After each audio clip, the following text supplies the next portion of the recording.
Today is a very important day.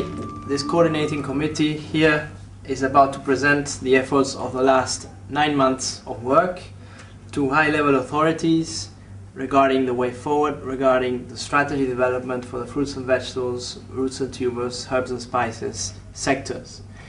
Alvin, you're a committee member. You have been involved since the beginning, since the kick-off workshop.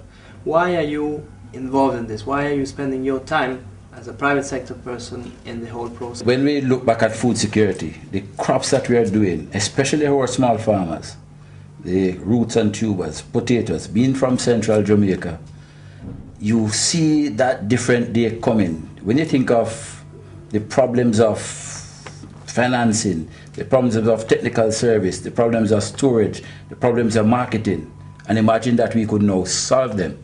I want to be a part of the process, and I must take it to the end. Thank you, Alvin. Mark, Alvin just mentioned the process. What has been or have been the advantages of this process? You've been also involved since the beginning.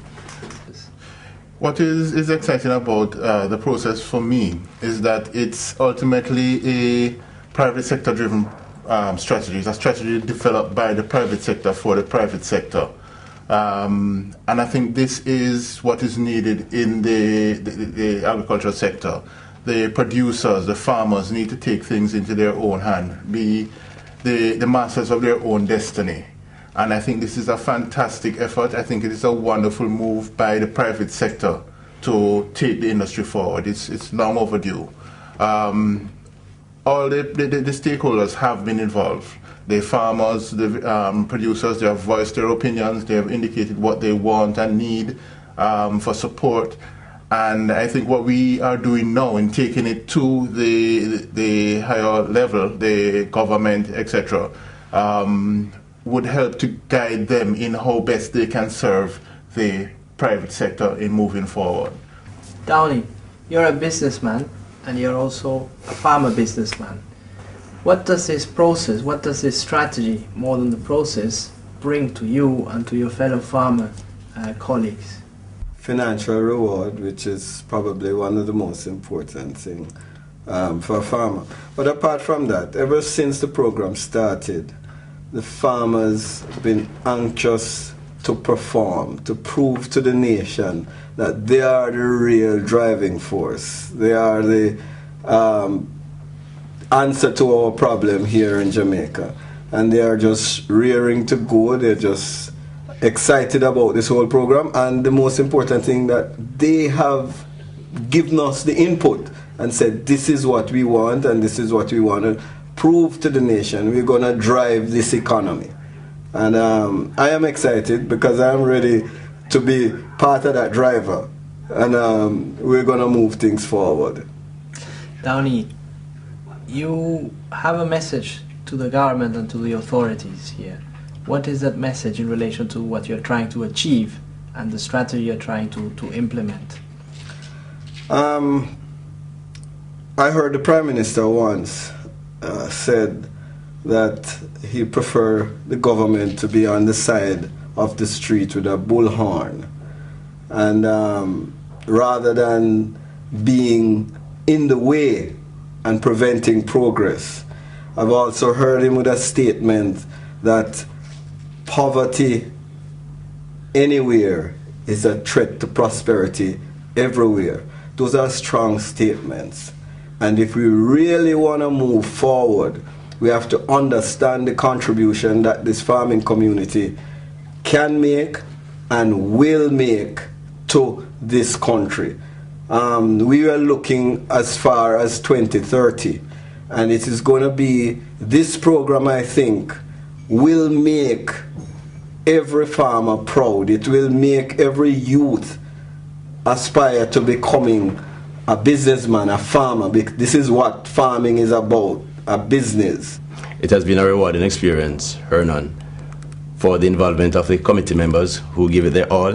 Very importantly as well, the stakeholders who we interacted with, the farmers, the processors, and the buyers, and that dynamic process which brought out all the issues and tried to find solutions along the value chain as how we are going to overcome them. For me and to the implementing partners, it is important to recognize that this particular strategy document was done by the stakeholders involved in Jamaica. So whatever recommendations, whatever objectives or strategies are outlined here are from Jamaica. So what that will mean to an implementing partner, that you already have a roadmap and a blueprint as to where exactly you can make an intervention to assist in the development of Jamaica and countries similar to Jamaica. For many years and for many times, we have had the benefit of receiving funding from such and technical assistance from such implementing partners. But really it has been leveraged at a level which does not take into account what are the real priorities and needs of the particular recipient country.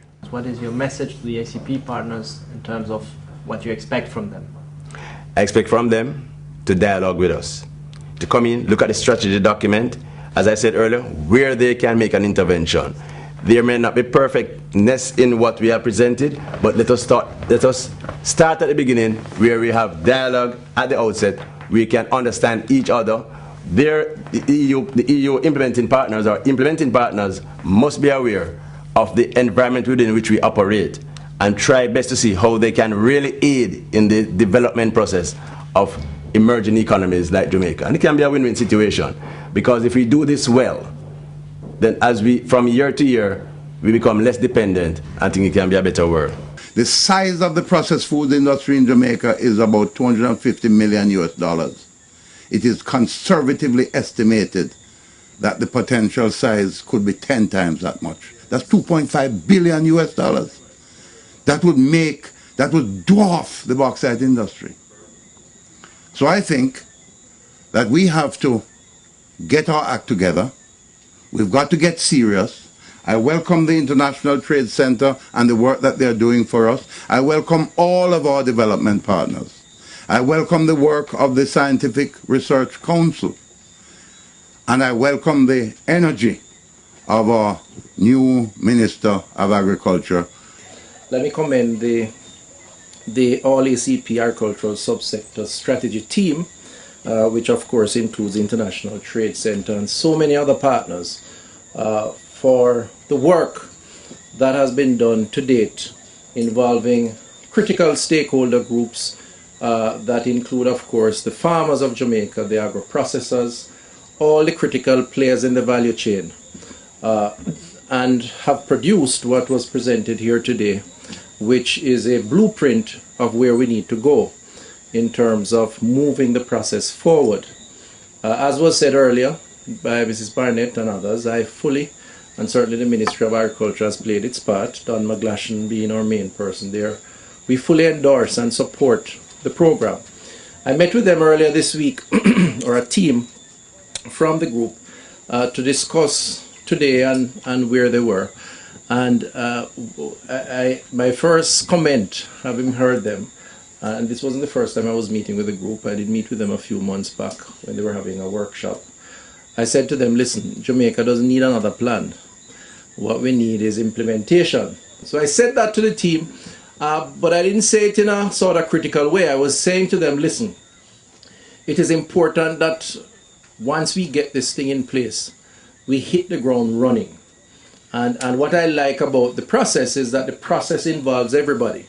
So nobody should be in any uncertainty as to what their role is and what needs to be done to advance the process. The next step, naturally, is to finalize the implementation plan. And I think it is timely because there's going to be a meeting of the farmers, as Minister Tufton said, a very, very large meeting of farmers at the end of the month, coinciding just about the time when the plan will be finished. So I think that would be a great place to highlight what the plan is all about, and then put in a secretariat to work in terms of managing the process. We already started some activities in terms of the agro-processors, and we're going to projectize this and make sure that these happen. So we're on board. We're part of the task force, what we have ahead, and we're in for the long haul. It was great to see that in one place, as Denise mentioned, we had the farmers, the processors, the buyers. We also had the implementing partners and development partners, the FAO, UNCTAD. It was really, really heartening to see. And of course, because the International Trade Center helped to bring us this far. It's good to see that we have benefited from their best practice and that they have held our hand along the way, and we really look forward to additional support from the ITC.